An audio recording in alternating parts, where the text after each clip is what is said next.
Hello दोस्तों, स्वागत है आपका इस वीडियो में।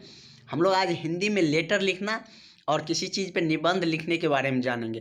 क्योंकि एक आपका लेटर से पूछेंगे और एक आपका निबंध से भी पूछेंगे। जैसे कि आपको बोलेगा कि प्रधान अध्यापक महोदय के पास लेटर लिखिए, निबंध लेख लिखिए, या बोलेगा कि अपने पिता के पास एक लेटर लिखिए या अपने छोटे भाई के पास लिखिए।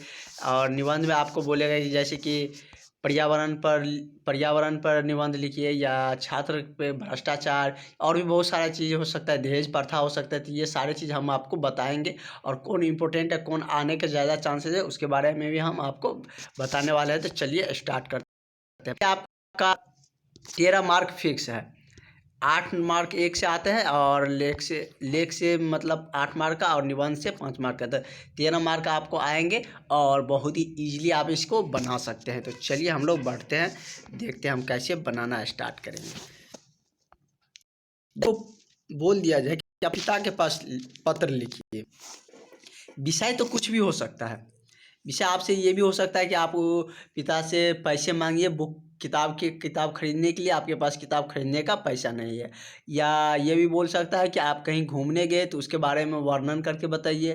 या जैसे कि इसमें कहा गया है कि अपने विद्यालय के वार्षिक महोत्सव के वर्णन करते हुए अपने पिताजी के पास पत्र लिखिए। आपके विद्यालय में जो वार्षिक महोत्सव हुआ था उसमें, या दूसरा है उसी को पुरस्कार जो प्राप्त हुए उसके बारे में पिताजी को बताइए। तो ये कुछ भी हो सकता है, लेकिन हम आपको जो उसका की पॉइंट है, जो स्टार्टिंग है, कहाँ से लिखना है, वो आपको पता होगा तो आप कोई भी सब्जेक्ट पे दिया जाएगा तो आप उसे आसानी से कवर कर सकते हैं, लिख सकते हैं। तो चलिए देखते हैं। यदि आपसे पिता के पास पूछ रहा है तो पत्र कहाँ भेजना है, जहाँ आपके पिताजी रहते हैं तो वहाँ लिखिएगा। जैसे आपके पिताजी पटना में है तो यहाँ पे आप क्या लिखिएगा, पटना लिखिएगा। दिल्ली में है तो दिल्ली लिखिएगा। दिनांक जो रहेगा सो लिखिएगा, ऊपर में लिखिएगा। जैसे ये आपका क्या है, खाली पेज है, जैसे कि आपका ये पेज हो गया, तो आप क्या करिएगा, यहाँ से लिखना स्टार्ट करिएगा। जैसे कि आपके पिताजी मान के चलो दिल्ली में है तो दिल्ली लिखेंगे कोंटा पे, और यहाँ पे क्या लिखेंगे, दिनांक हो गया। अब यहाँ से शुरू करेंगे क्या, आदरणीय पिताजी, आदरणीय पिताजी, पिताजी पे है तो आदरणीय पिताजी सादर प्रणाम। इस पे आपको 2 नंबर मिल जाएगा। ये इसके लिखने का तरीका है। ये आप 2 नंबर मिलेगा और आप नीचे में जो सब्जेक्ट लिखिएगा उसके अनुसार आपका नंबर बढ़ते जाएगा। यही इसका मतलब जो इसका थीम पॉइंट है यही होता है। आप यहाँ पे कोंटा पे क्या लिखिएगा, जहाँ पे लेटर भेजना है, जहाँ आपके पिताजी रहते हैं, या कोई भाई के पास लिखना है तो भाई रहते हैं तो वहाँ का लिखिएगा, डेट नीचे में लिख दीजिएगा। और यहाँ पे क्या लिखेंगे, यदि पिताजी के पास लिख रहे हैं तो क्या लिखेंगे, आदरणीय पिताजी। यदि प्रधानाध्यापक के पास लिख रहे हैं तो आदरणीय प्रधानाध्यापक महोदय। यहाँ पे सादर नहीं लिखेंगे, यहाँ पे लिखेंगे आदरणीय प्रधानाध्यापक महोदय। पिता के पास हम लिख रहे हैं तो क्या लिखेंगे, आदरणीय पिताजी सादर प्रणाम। अगर लिख रहे हैं पिता या बड़े भाई के पास तो हम क्या लिखेंगे, आपका पत्र मिला। या ये भी लिख सकते हैं कि मैं यहाँ ठीक हूँ और मैं ईश्वर से आशा करता हूँ कि आप भी वहाँ अच्छे होंगे, स्वस्थ होंगे। और उसके बाद आपको जो मतलब लिखना चाहते हैं, जिस चीज़ पे पूछा गया, आपको क्या कहा गया है कि वार्षिक महोत्सव के बारे में, तब लिखेंगे कि पहले तो ये लिख देंगे, या तो ये लिख सकते हैं मुझे आपका पत्र मिला तो मैं अच्छा हूँ और आशा करता हूँ कि आप भी अच्छे होंगे, स्वस्थ होंगे। और जैसे कि और उसके बाद हम जो सब्जेक्ट मेरा रहेगा उस पे हम चर्चा करना शुरू कर देंगे। तो हम क्या करेंगे कि पिताजी हमारे स्कूल में मतलब एक वार्षिक महोत्सव हुआ था, उसमें बहुत अच्छे अच्छे दृश्य दिखाए गए थे और अच्छे तरीके से सजावटी किया गया था। उसमें हमें पुरस्कार भी दिए गए, जो कि आपको हम दिखाना चाहते हैं। आपके आने के बाद हम आपके लिए संभाल के रखेंगे। या और भी चीज़, बहुत सारी चीज़ मिला के लिख सकते हैं।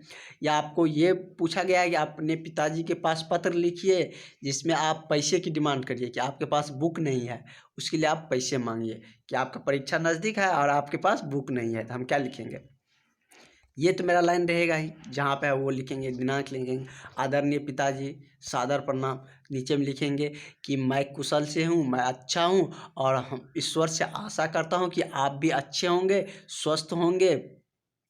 और उसके बाद हम क्या लिखेंगे कि मेरा वार्षिक एग्ज़ाम बहुत नज़दीक है और मेरे पास जिस सब्जेक्ट का एग्ज़ाम होगा, जिस विषय का एग्ज़ाम होने वाला है, वो बुक मेरे पास नहीं है और उसके ख़रीदने के लिए मेरे पास क्या है, पैसे नहीं है। इसलिए आपसे आग्रह करता हूँ कि जितना जल्दी हो सके पैसा भेज दें ताकि हम बुक खरीद सकें।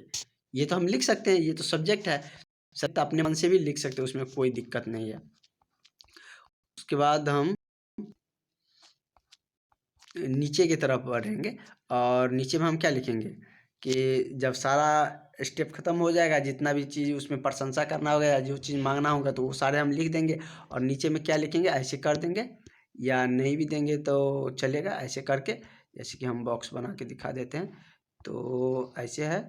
तो यहाँ पे हम लिखेंगे क्या, आपका, यहाँ से तो हमने क्या स्टार्ट किया था कि यहाँ पे हमने जिस स्थान पे भेजना था लेटर वो लिखे थे, दिनांक लिखे थे, यहाँ पे आदरणीय से शुरू किए थे, यहाँ पे मैं ठीक हूँ और आप आशा करता हूँ कि आप भी ठीक होंगे। उसके बाद विषय लिखेंगे कि क्या चीज़ पे हम बातें कर रहे हैं और उसके बाद नीचे में यहाँ पे कोंटा है, यहाँ पे हम क्या लिखेंगे, मतलब आपका आज्ञाकारी पुत्र। यदि पिता के पास लिख रहे हैं तो पुत्र, बड़े भाई के पास लिख रहे हैं तो आपका आज्ञाकारी भाई, या प्रधानाध्यापक महोदय के पास लिखेंगे तो लिखेंगे आपका विश्वासी या आज्ञाकारी छात्र, जो नाम है वो लिख देंगे। ठीक है, तो इसमें आपका एक भी नंबर कटेगा नहीं। बस यही थीम है कि मतलब कैसे सजा के लिखना है। लेटर में वही रहता है कि आपको सजा के लिखना रहा, और कुछ नहीं रहता। यहाँ पे आप लिख दीजिएगा और जो स्थान पे भेज रहे हैं, यहाँ पे आप जिसके पास भेज रहे हैं, और यहाँ बीच में आपका सब्जेक्ट लिख दीजिएगा। यहाँ से स्टार्ट करिएगा, सब्जेक्ट लिखा जाएगा और यहाँ पे आदरणीय मतलब आपका आज्ञाकारी जिसके पास लिखे हैं, यदि पिता के पास लिखे हैं तो आपका आज्ञाकारी पुत्र, यदि प्रधानाध्यापक के पास लिखे हैं तो आपका आज्ञाकारी छात्र। एक और देख लेते हैं भाई कि अपने छोटे भाई के पास अध्ययन पर विशेष ध्यान देने के लिए पत्र लिखिए। मतलब कह रहा है कि अपने छोटे भाई या अपने छोटे बहन भी हो सकता है कि अपने छोटे भाई या बहन के पास एक पत्र लिखिए जिसमें उसे पढ़ने के लिए प्रेरित कीजिए या पढ़ने पर ध्यान देने के लिए बोलिए। तो वो जहाँ पे आप लिख रहे हैं उसका एड्रेस देंगे, उसके बाद दिनांक देंगे। और छोटे के लिए लिख रहे हैं तो क्या लिखेंगे, प्रिय शब्द का यूज करेंगे। प्रिय अनुज, अनुज मीन्स छोटा, तो प्रिय अनुज, शुभ आशीष या शुभ आशीर्वाद भी लिख सकते हैं। आशा है कि तुम स्वस्थ होंगे और प्रसन्न होंगे, ये भी लिख सकते हैं। मैं अच्छे हूँ और ईश्वर से कामना करता हूँ या आशा करता हूँ कि तुम भी स्वस्थ होंगे और प्रसन्न होंगे। तो अगर शिक्षा के बारे में लिख रहे हैं तो टीचर का नाम दे देंगे कि आपके प्रधानाध्यापक का पत्र मिला हमें, उससे ज्ञात हुआ कि आप मतलब कक्षा में अनुपस्थित रहते हैं या क्लास में आपका अच्छा मतलब अच्छी परफॉर्मेंस बोल सकते हैं या उसको हिंदी में कह सकते हैं अच्छा आपका, ये भी बोल सकते हैं कि आप अच्छे से मतलब क्लास में ध्यान नहीं देते हो। आपके प्रधानाध्यापक का पत्र मिला था जिसमें आपके अनुपस्थिति के बारे में बताया गया है। तो आपसे आपको यह पढ़ाई पे ध्यान देना है, विशेष करके आपको पढ़ाई पर ध्यान देना है और मन लगा के पढ़ना है, क्योंकि पढ़ाई से ही सब कुछ मिल सकता है। ये सारी बातें हम लिख सकते हैं और उसमें पढ़ाई के क्या मतलब महत्ता है उसके बारे में हम बता सकते हैं कि, और ये भी बोल सकते हैं कि आप पढ़िए लिखिएगा तभी घर का जिम्मेदारियों को और बहुत सारी चीज़ों को समझ पाइएगा, क्योंकि अभी बहुत एडवांस दुनिया है, टेक्नोलॉजी की दुनिया है। तो इस समय पढ़ने की बहुत ज़्यादा ज़रूरत है, शिक्षित होना ज़रूरी है। तो आप पढ़िएगा तभी आपको अच्छी जॉब मिलेंगे। ये सारी बातें हम लिख सकते हैं, क्योंकि अनुज है तो समझाने के लिए तो लोग बहुत सारे बात बोल देते हैं। तो नीचे में लिख देंगे कि तुम्हारा भाई, मतलब जो आपका मतलब आपका क्या नाम है वो लिख दीजिएगा, तुम्हारा भाई, उसके लिए आप भाई ही हुए ना, तो लिखिएगा तुम्हारा भाई, जो आपका नाम है वो लिख दीजिएगा।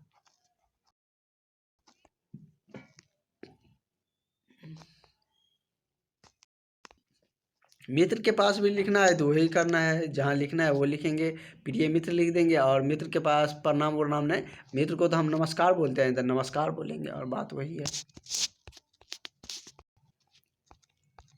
अगर हम बोले लेख लिखने के लिए, मतलब कोई चीज़ पे बोलेगा आपको निबंध लिखिए कि इस पे 200 लाइनों में लिखिए। जैसे कि सबसे ज़्यादा यदि चांसेज है तो ये प्रदूषण आपको पूछेगा। प्रदूषण की समस्या पर आप क्या लिखे, निबंध लिखे, या 200 वर्डों में आप प्रदूषण के बारे में लिखे। या आपसे ये भी पूछ सकता है कि दुर्गा पूजा पर पूछेगा तो आप ये बता ही दीजिएगा। दहेज प्रथा भी पूछता है, तो दहेज प्रथा पर भी आप आसानी से लिख सकते हैं। जैसे प्रदूषण के बारे में लिखेंगे तो क्या बोलेंगे, आज सारा दुनिया, सारा संसार क्या है, प्रदूषण की समस्या से जूझ रहे हैं। बहुत ज़्यादा गाड़ी चलने की वजह से प्रदूषण बहुत ज़्यादा बढ़ गया है, जिससे सांस लेने में भी दिक्कतें होती है, बहुत प्रकार की बीमारियां फैल रही है।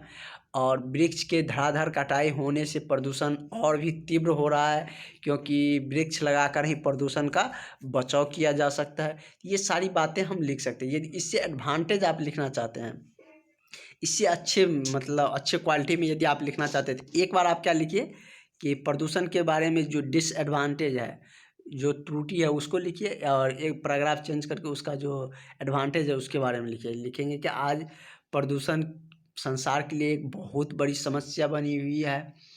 इसके कारण सांस लेने में भी दिक्कतें होती है।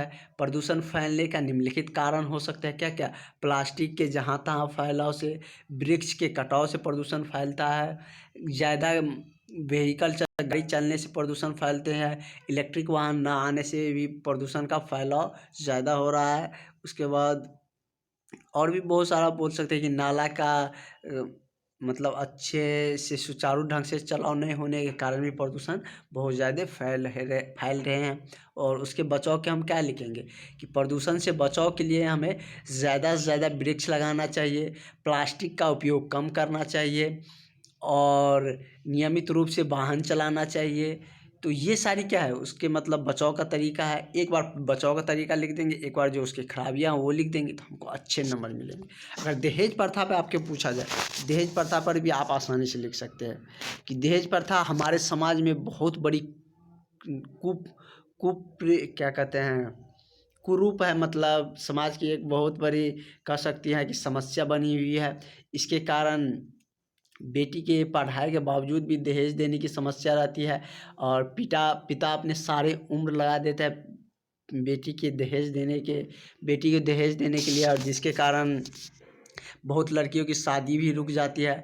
और दहेज प्रथा के कारण जो मतलब लड़की के पिता होते हैं वह कर्ज में डूब जाते हैं। और बहुत ही हमारे समाज के लिए यह दुर्भाग्य है कि हमारे समाज में अभी भी दहेज प्रथा चल रहे हैं, और हम सभी को प्रण लेना चाहिए कि दहेज प्रथा को बंद करना है। और जैसे कि सरकार ने भी दहेज मुक्त करने की योजना चला रहे हैं कि आप यदि दहेज ले रहे हैं तो उस पर आप कंप्लेन कर सकते हैं, कंप्लेन दर्ज कर सकते हैं, तो उसके तहत भी दहेज से बचाव किया जा सकता है। यदि हमारे समाज में कोई दहेज लेते हैं तो उसकी शिकायत हमें करनी चाहिए, ना तो हमें दहेज लेना चाहिए, ना ही हमें दहेज देना चाहिए। तो ये सारी बातें हम दहेज प्रथा पर लिख सकते हैं। और यदि आपसे वायु प्रदूषण के बारे में भी पूछा गया था, आप वायु प्रदूषण के बारे में लिख सकते हैं। मेनली आप प्रदूषण के बारे में ज़्यादा कंफर्म होके जाइएगा, मतलब देख के जाइएगा, क्योंकि प्रदूषण आपके बारे में आपसे पूछे ही जाएंगे। छात्र और शिष्टाचार, तो शिष्टाचार का अर्थ ही क्या होता है, सदाचार, मतलब कि अच्छे व्यवहार करना चाहिए, मतलब छात्रों में क्या शिष्टाचार होनी चाहिए, विनम्रता से पेश आनी चाहिए, बड़ों का आदर करना चाहिए, बेवजह कुछ बोलना भी नहीं चाहिए। तो ये सारी मतलब शिष्टाचार, ये तो आप अपने थीम से भी लिख सकते हैं, कोई बड़ी बात नहीं। हमको सिर्फ आपको ये बताना था कि इससे क्वेश्चन आते हैं, तो आप इस पे आप ध्यान दीजिएगा और थोड़ा सा माइंड लगाइए, सोचिएगा, तो आपको अपने आप आ जाएगा। तो 1 से 8 नंबर, लेटर से 8 नंबर, और इससे आपको निबंध से 5 नंबर, मतलब 13 नंबर का आपका पूछे जाएंगे। तो आप इसे अच्छे ढंग से कवर कर लीजिएगा, और मिलते हैं हम नेक्स्ट वीडियो में। हम आपको ट्राई करेंगे अब संस्कृत व्याकरण पढ़ाने का, और सामान्य संस्कृत भी आपका छूट रहा है तो उसे भी कवर करेंगे। तो मिलते हैं नेक्स्ट वीडियो में। Thank you.